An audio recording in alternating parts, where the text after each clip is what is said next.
जंगल जंगल फिर बात चली। All India Radio presents Fabulous Fables of India.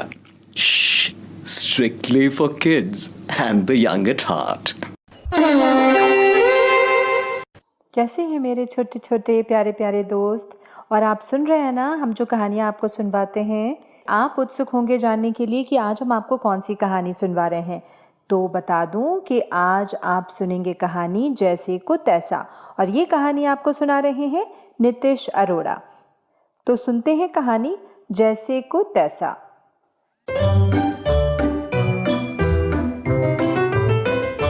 प्यारे बच्चों, आज की कहानी में कुछ समझदारी की बात है, ध्यान से सुनना।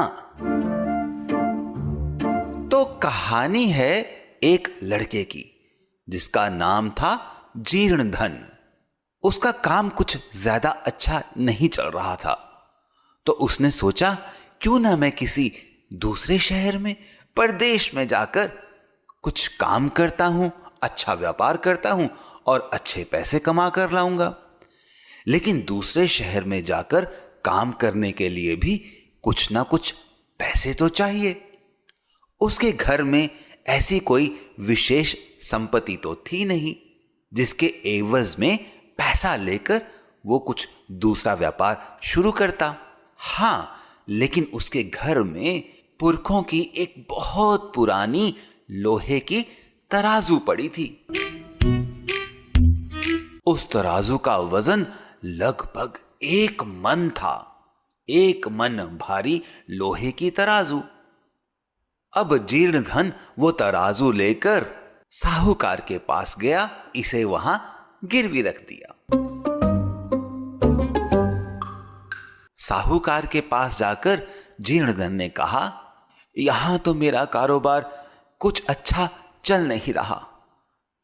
सोच रहा हूं विदेश में जाकर कुछ काम करूं। उसके लिए मुझे थोड़ा धन चाहिए। आप अगर ये तराजू अपने पास रख लें और इसके एवज में मुझे थोड़ा धन दे दें, तो मैं वापस लौटकर आपसे अपनी तराजू छुड़ा लूंगा और आपका धन आपको लौटा दूंगा। साहूकार ने कहा कि मौका अच्छा है और तराजू भी काफी भारी थी, तो उसने कहा, हाँ जीर्णधन, तुम ये तराजू मेरे पास छोड़ जाओ और ये उसके एवज में तुम्हें पैसा दे रहा हूं। जैसे ही तुम वापस आओगे ये तराजू मैं तुम्हें लौटा दूंगा और तुम मुझे मेरा पैसा लौटा देना। तुम चूंकि मेरे ही गांव के हो तो मैं तुमसे तराजू के बदले ज्यादा सूद भी नहीं लूंगा। ऐसा कहकर साहूकार ने कुछ पैसे जीर्णधन को दे दिए। विदेश में जाकर जीर्णधन ने जल्दी ही काफी पैसे कमाए और फिर वो वापस अपने देश आ गया। क्योंकि उसकी तराजू पुरखों की तराजू थी, उसके बुजुर्गों का आशीर्वाद, तो उसने कहा, क्यों ना मैं सबसे पहले साहूकार के पास जाकर अपनी खानदानी तराजू वापस ले आऊं। और वो खुशी खुशी साहूकार के पास गया। जाकर उसने कहा, ये लीजिए आपके पैसे। आपकी दी हुई संपत्ति ने मुझे बहुत मदद की और मैं अच्छा व्यापार कर पाया और उस व्यापार से मैंने ये मुनाफा कमाया है। हालांकि आपने तो मुझे कहा था कि आपको मुनाफे से कुछ नहीं चाहिए और आप सूद नहीं लेंगे, लेकिन मैं खुशी खुशी ये मुनाफे का कुछ हिस्सा आपको दे रहा हूं। आप कृपा करके मेरे पुरखों की तराजू मुझे लौटा दीजिए। हैं? पुरखों की तराजू? अरे उस तराजू को तो चूहे खा गए। साहूकार ने यह जवाब जीर्णधन को दिया।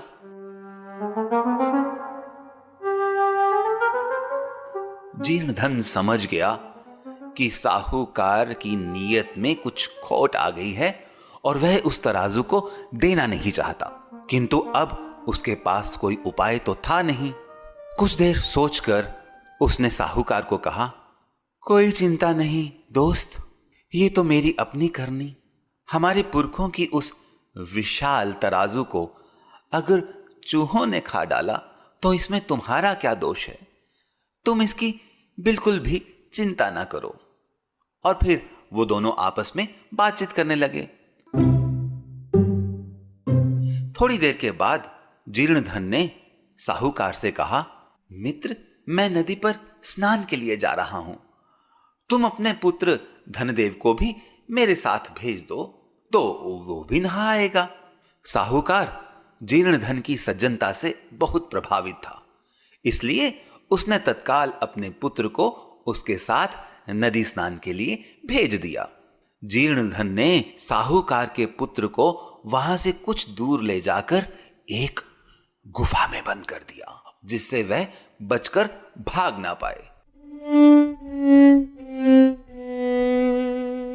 वहां बंद करके जब वो वापस साहूकार के पास आया तो साहूकार ने पूछा, अरे मेरा लड़का भी तो तुम्हारे साथ स्नान के लिए गया था, वो कहां है? तो जीर्णधन ने कहा, उसे तो चील उठा कर ले गई। ये कैसे हो सकता है? कभी चील भी इतने बड़े बच्चे को उठाकर ले जा सकती है? भले आदमी, यदि चील बच्चे को उठाकर नहीं ले जा सकती तो चूहे भी एक मन भारी तराजू को नहीं खा सकते। तुझे बच्चा चाहिए तो तराजू मुझे वापस कर दो। दोनों में काफी विवाद हो गया और इसी तरह विवाद करते हुए दोनों राजमहल में पहुंचे। वहां न्यायाधिकारी के सामने साहूकार ने अपनी दुख कथा सुनाते हुए कहा, माई बाप, इस जीर्णधन ने मेरा लड़का चुरा लिया है। धर्म अधिकारी ने जीर्णधन से कहा, तुम इसके लड़के को इसे वापस लौटा दो। पर जीर्णधन बोला, महाराज, उस लड़के को तो चील उठाकर ले गई। इतनी विशालकाय चील आई और उसको नदी से उठाकर ले गई। अब मैं भला उस बच्चे को कैसे लौटा सकता हूं? धर्माधिकारी ने कहा, क्या कभी चील भी बच्चे को उठाकर ले जा सकती है? तो जीर्णधन ने कहा, यदि एक मन भारी तराजू को चूहे खा सकते हैं तो चील भी बच्चे को उठाकर जरूर ले जा सकती है। धर्म अधिकारी के प्रश्न पर साहूकार ने अपनी तराजू का सारा किस्सा कह सुनाया। धर्म अधिकारी तो समझ गया और साहूकार को कहा, तुम अपने लालच को छोड़कर जीर्णधन को उसका पुरखों का तराजू लौटा दो। ऐसा करने पर जरूर तुम्हारा बेटा मिल जाएगा। सब लोग जानते थे कि ये कहानी जैसे को तैसे की है।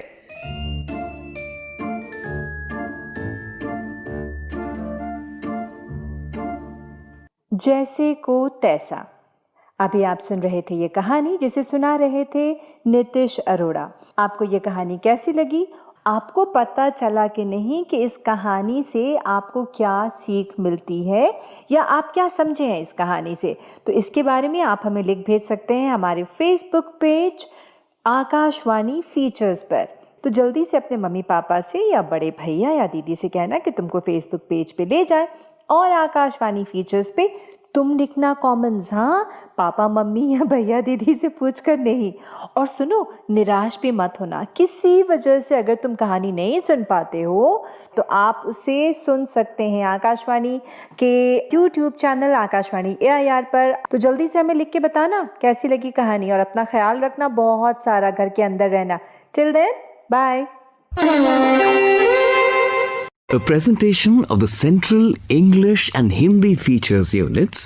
This program came to you from the External Services Division of All India Radio.